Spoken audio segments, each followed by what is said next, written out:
Son sets free, oh, is free indeed.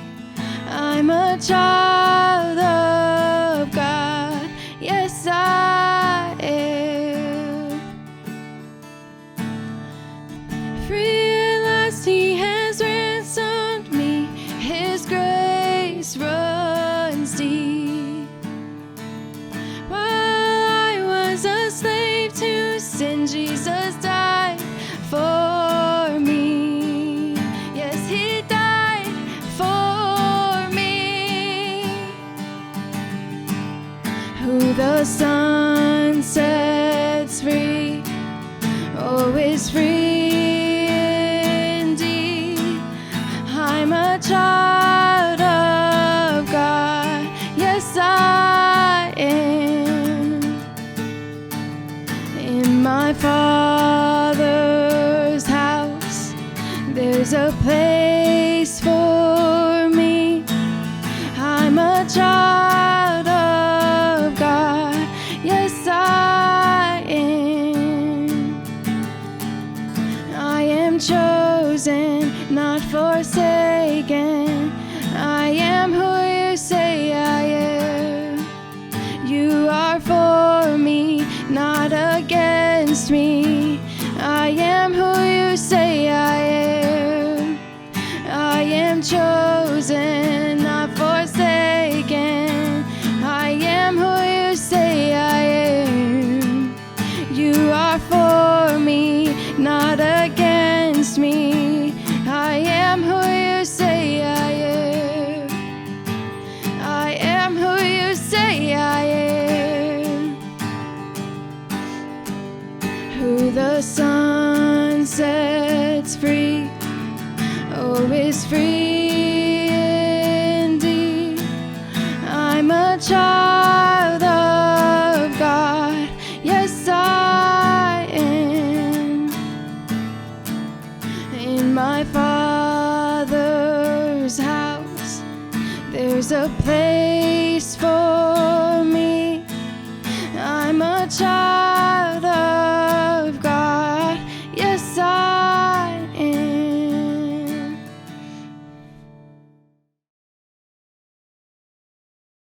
Our scripture this morning comes from the book of John, chapter 11, verses 17 through 27. When Jesus arrived, He found that Lazarus had already been in the tomb 4 days. Now Bethany was near Jerusalem, some 2 miles away, and many of the Jews had come to Martha and Mary to console them about their brother. When Martha heard that Jesus was coming, she went and met him, while Mary stayed at home. Martha said to Jesus, "Lord, if you had been here, my brother would not have died. But even now I know that God will give you whatever you ask of him." Jesus said to her, "Your brother will rise again." And Martha said to him, "I know that he will rise again in the resurrection on the last day." And Jesus said to her, "I am the resurrection and the life.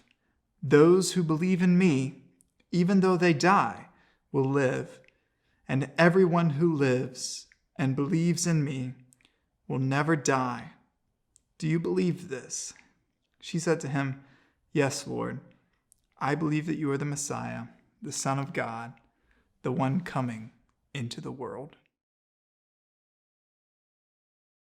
Today we're going to talk about something that is a little sad. We're going to talk about death. Maybe you've had a pet that's died and that's sad. Maybe you've known a person in your life who has died. And it's so sad. It's so hard to say goodbye to someone who has died. And that's the same for everybody all over the world. And it was the same long ago in Jesus' day too. Now, today we're going to talk about a little of the history of what happened when people died a long time ago. Today, if we have someone that we know and love die, there's usually a time for people to gather, to say goodbye. Sometimes we say prayers and sing songs and remember things about them. And sometimes it's a certain ceremony called a funeral, and you might have been to one. You might not have. But a long time ago, they didn't have the same sort of goodbyes. They had to do things a little bit differently. And in Jesus's time and in Jesus's land, where it's a lot of hot desert area, they had to do things a lot differently. Now, when someone died, there's some interesting things that used to take place a long, long time ago. And I kind of think it's interesting. And if you are like me, you're going to find it a little bit interesting too. In the hot desert areas, they couldn't wait too long to say goodbye to a body that had died because it was hot. And when it's hot outside, things decay faster, which means rot faster. So they had to do some things pretty quickly to say goodbye to the people that had died. They usually would wrap them in cloths, and in those cloths, they might even put some oils or spices. These are from a kitchen. They make things taste better, but they also smell good. And in those desert lands a long, long time ago, they needed something like an oil or spice that smelled good, well, to help that body not smell too bad. So they had a lot of work to do. We're used to things smelling good, aren't we? Even things that we clean our house with. They put in things like lemon oil to make it smell good. So we're not used to that. That's different for us. We take baths with nice soaps and shampoos. But remember, this was a long, long time ago in a very hot area where there was a lot of desert. Well, this story has to do with a man who died in that hot desert area a long, long time ago. And everybody was really sad. His sisters, Mary and Martha, they were so sad. And someone else was sad. Jesus. Jesus loves everyone. God loves everyone. But it happens that he really was friends with a man named Lazarus who died. And he was friends with his sisters, Mary and Martha. So it wasn't really that strange that when Lazarus got sick, the sisters sent a message. Tell Jesus Lazarus is sick. Please come and help him. He had done miracles before. They had seen them. They had been there. They'd heard of them. It was Jesus. Well, Jesus was sad he was sick, but he had a different plan for Lazarus, one that would be hard to understand if you were Lazarus's family, but it was a special plan.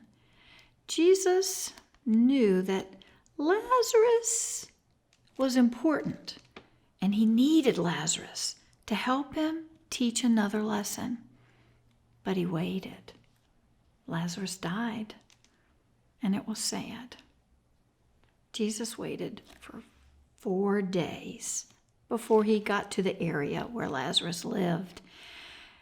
And the sisters were very emotional, of course. Some people get mad when somebody dies. They're just angry about everything. They don't understand it. Some people just cry and cry. They're so sad. Some people feel all of those things. Well, the sisters felt some different things too.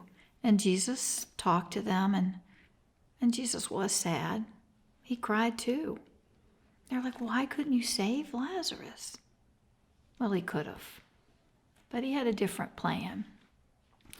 Jesus needed Lazarus to help teach everybody one more time that he was who he said he was. He said he was the Son of God, and some people still didn't believe it. Even after all the things they'd heard and seen, they still didn't believe it.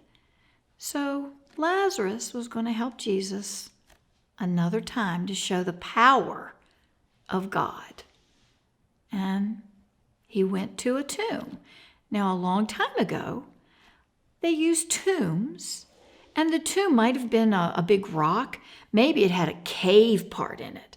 And that's important because you needed somewhere to carry that person who had died, wrapped in those cloths and those spices and oils, and let them be someplace to be not buried, but to rest, to stay.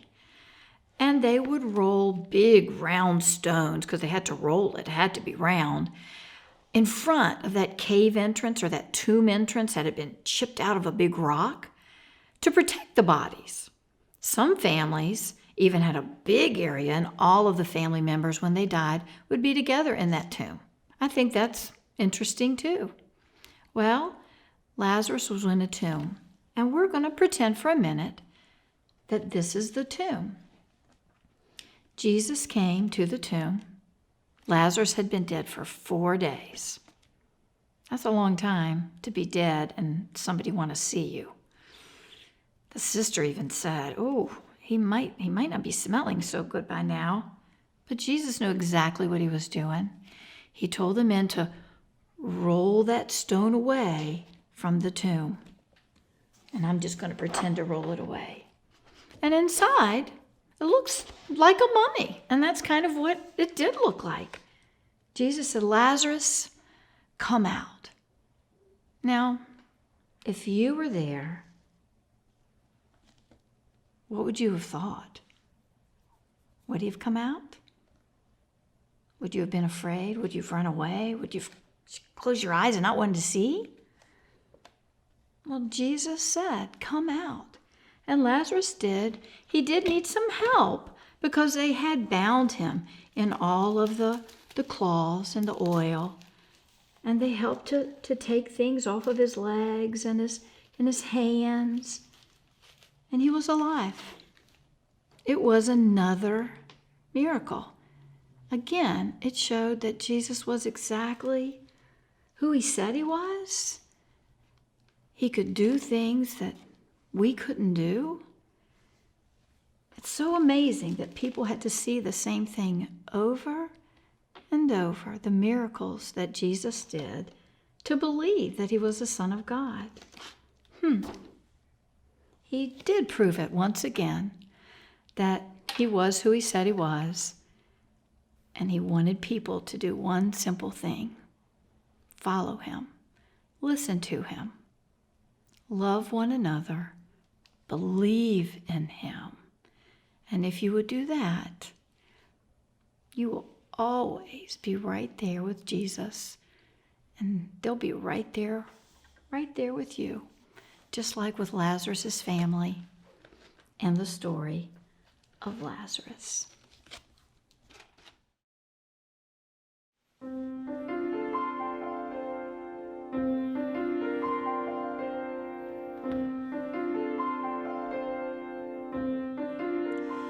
What a friend we have in Jesus, all our sins and griefs to bear. What a privilege to carry everything to God in prayer.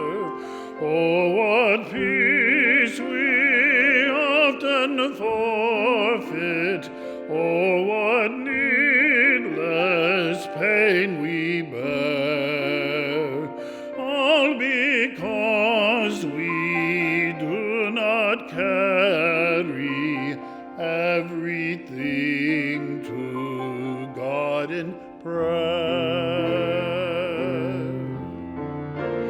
Have we trials and temptations? Is there trouble anywhere? We should never be discouraged. Take it to the Lord in prayer. Can we find a friend so faithful who will all our sorrow share? Jesus knows our every weakness. Take it to the Lord in prayer.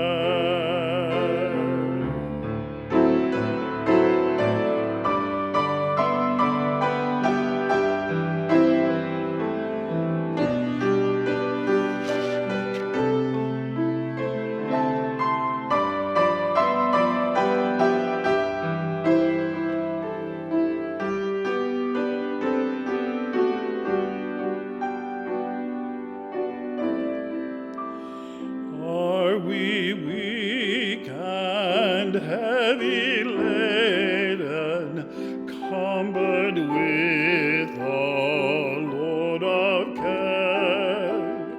Precious Savior, still our refuge, take it to the Lord in prayer. Do thy friends despise, forsake thee? Take it to the Lord in prayer. In his arms he'll take and shield thee. Thou wilt find a solace there.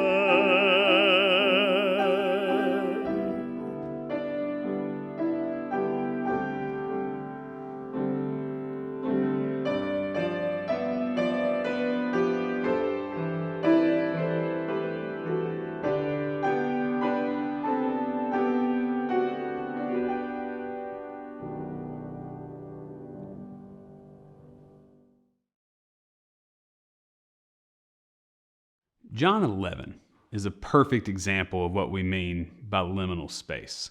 There's a spiritual, physical, and emotional threshold crossing all over the place. Lazarus gets sick and dies. 4 days later, Jesus pulls him up from the grave. That's liminal space. The disciples are scared to go to Lazarus' house for fear of being stoned. That's liminal space.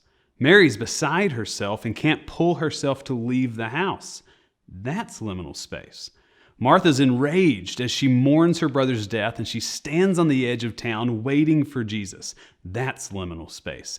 Everyone is dealing with something in their own way, which is important to note. Not all liminal spaces are the same. You might be in one right now, but others in your house aren't or are in a different one. That's just how this works. I mean, look at Mary and Martha. They're in the same house, have the same brother, and are grieving the same circumstances surrounding his death. But they respond differently because their souls need different things. And that's true for us too. Our lives are our own, and we're processing grief in the way that makes sense to us. And that's why it's so important to have compassion for people going through something. And Plato once said, "Be kind. Everyone you meet is fighting a hard battle." This really applies to how we Christians should act in the world. We have to have empathy and compassion for others. Otherwise, we don't understand the battle they're fighting. I appreciate that Martha lets Mary stay in the house and she doesn't force her to follow her to the edge of town. And Mary doesn't make Martha stay at home either. She recognizes Martha's need to take action. Her soul needs to protest. So she does. And I think about this scene in light of all the protesting happening nationwide today. People are going through something hard, and they need to take action in some way. Their soul needs it. My family and I attended a Black Lives Matter protest here in Waynesboro on Monday. It was sponsored and put on by students at Waynesboro High. Hundreds of people came out. It was wonderfully peaceful and wonderfully safe. My 3-year-old daughter wanted to chant, but was afraid that no one would be able to hear her small voice.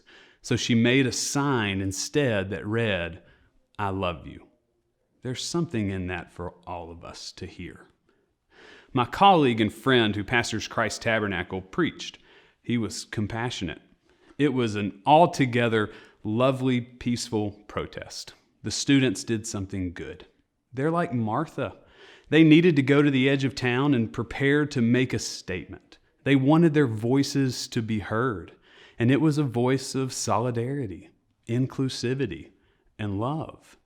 It felt like they were heavily influenced by the church. But I also know, because I read it on social media, that there are people who don't understand why we protest. What good does it do? Those people are like Mary. Their souls need to stay inside right now. The Dalai Lama came out this week and made a statement regarding the protests. He said, this is what the world really needs to do, is to turn off the news, find peace deep within, and learn to see that our daily rhythms can lead us to joy. We need to find joy. The Dalai Lama is like Mary. He's trying to find the calm within the storm, and he needs solitude to do it. This week, I also picked up a book by Elie Wiesel. Years after surviving the Holocaust, he penned these words: "We must always take sides. Neutrality helps the oppressor, never the victim. Silence encourages the tormentor, never the tormented. Sometimes we must interfere." He's like Martha. He needs to stand on the town's edge, pointing a light into the dark. He needs his voice heard. If he doesn't, who will? And if he doesn't do it now, then when? So which one is right? The Dalai Lama or Elie Wiesel? Here's a glimpse into the real complicated truth of life. Both of these responses are right. Both are okay. Both are needed. Both are good.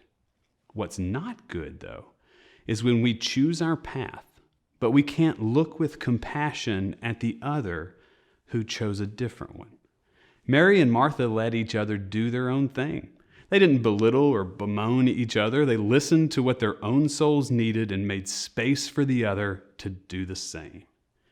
We should do the same, especially Christians.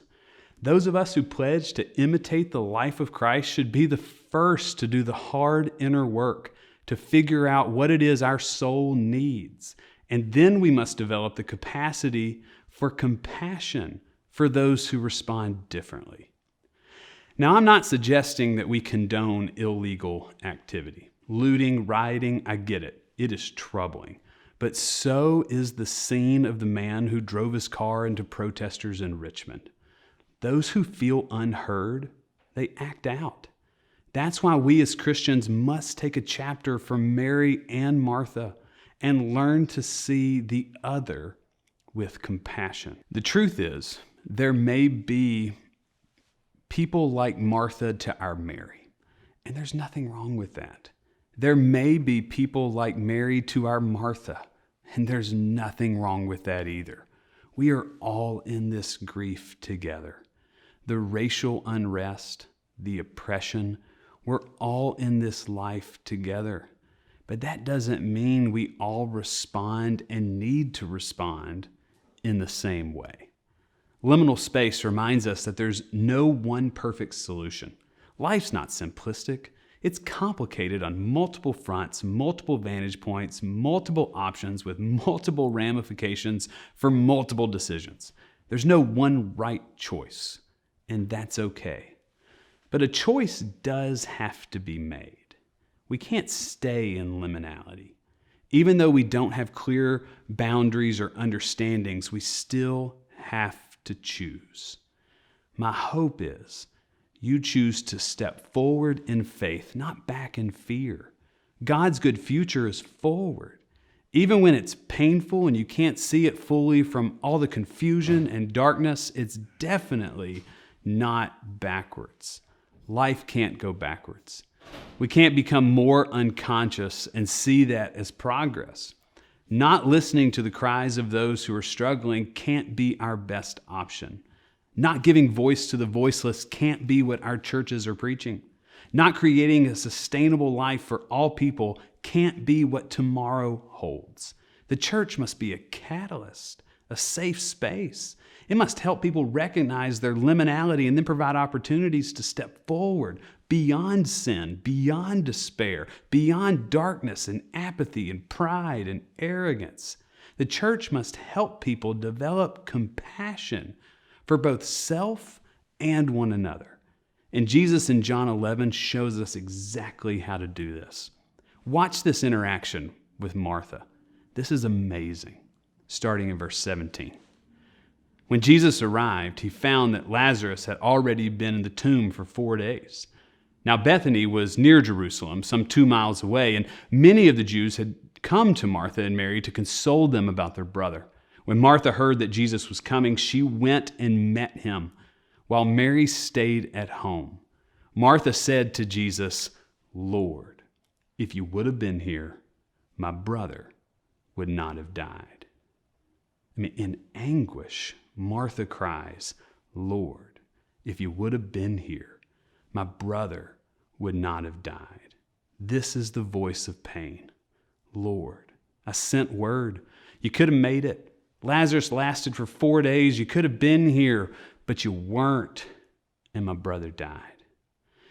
Anyone who has lost a family member, a friend, a colleague unfairly to racial injustices gets this phrase from Martha.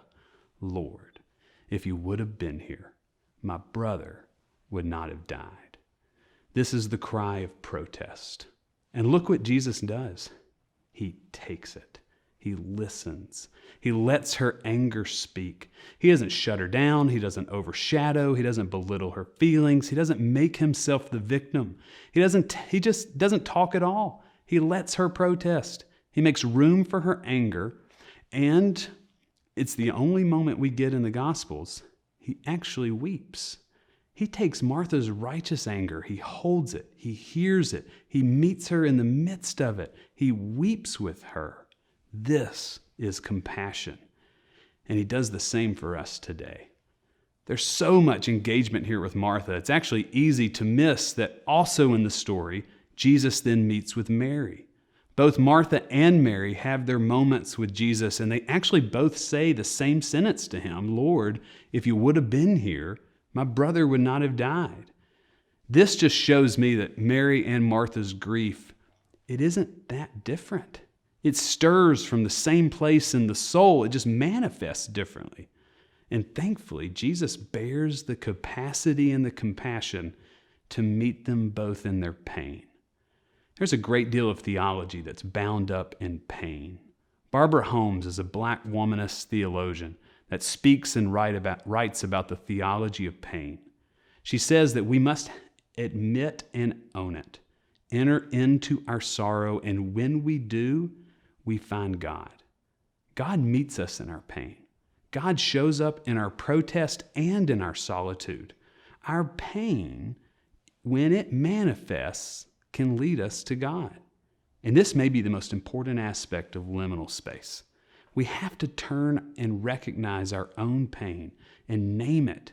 Take our frustrations and sadness and anger and share it with God. If you're in a liminal space and you're too scared to step forward in faith, take that fear, take that anger and share it with God. Don't retreat back. Don't cover it up. Offer it to God. By doing so, we're letting go of that which holds us back. And we're looking forward and believing by giving our anger to God, something good can come of this. That's the whole notion of lament, that we offer our sadness to God.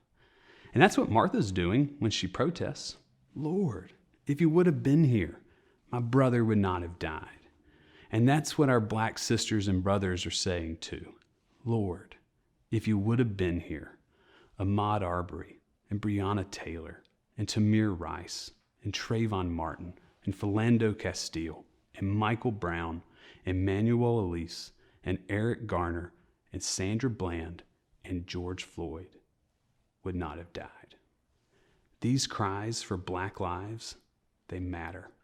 They're like Martha, which I totally get, and I have deep compassion for, and I completely agree. Black lives very much matter. That doesn't mean all lives don't. No one is saying that. Martha's not making a statement that the other people who died on that day should have meant less to Jesus. No, her cry is out of anger and grief. She meets Jesus at the edge of town and just simply said, "If you could have been here, Lazarus would not have died." She's processing her pain. And because she does it, how she does it, she actually moves forward from her pain. If we look at verses 21 and 22, when I read them, I imagine a long pause between them. Martha says to Jesus, "Lord, if you would have been here, my brother would not have died." Then a long pause. She goes inward into her soul. She's fuming. She can't focus on her thoughts or even her eyes. And then in anger, she takes a deep breath, looks up at Jesus, and notices he's not mad. He's weeping. He's giving her space to grieve. And after a long enough pause, Martha comes to verse 22 on her own. But even now I know God will give you whatever you ask of him. And then Jesus said to her, your brother will rise. And Martha said to him, I know he will rise again in the resurrection of the last day. And Jesus said, no, I am the resurrection and the life. Those who believe in me, though they die, will live. And everyone who lives and believes in me will never die. Do you believe this? And she said to him, yes, Lord, I believe. Her anger actually helps move her to acceptance. There is so much gospel bound up in this moment. This is the message people need to hear across the world. It's what Elie Wiesel was saying. It's what the Dalai Lama is saying. It's what Martha is hoping for. It's what Black Lives Matter protests are crying for. And it's what Jesus says to us all. George Floyd will rise. Breonna Taylor will rise. Those who believe in me, though they die, will live. And everyone who lives and believes in me will never die. So let me say this to everyone filled with the sting of death caused by heartache of racial injustice. This is my pastoral response to your pain. Be like Martha if you need to. We, the church, we will be like Jesus and give you space to be angry. We will weep with you. We'll share your concern. We'll stand with you on the edge of town. We will march with you, and in compassion, we will love you through this. God doesn't want you to stay angry, but take all the time you need. We are deeply sorry for your loss. And to everyone filled with the sting of death caused by heartache of racial injustice who needs to respond like Mary, my pastoral response to you is, do it. Take all the time you need. We, the church, will be like Jesus and give you space to do so. You can even come to our sanctuary to find solitude. We will weep with you. We will share in your concern. We will sit with you. And in compassion, we will love you through this. What is evident to me is that we are all in this shared liminal space together. But our responses are different. If we'll let him, Jesus will meet us where we are and move us forward. We can't and aren't meant to stay here in this pain, and we need to find God in it to move forward. So what will the church choose? A path like Martha? Great. A path like Mary? Fine. Both are good, and both lead us forward to God. What we, the church, absolutely can't choose, nor Christians individually, is to do nothing and show no compassion. We can't go backwards. That's not a good option. We have to be like Jesus, who shows up and sits in Mary and Martha's grief. We have to show up and weep. We have to show up and listen. It's the only way that we move forward together.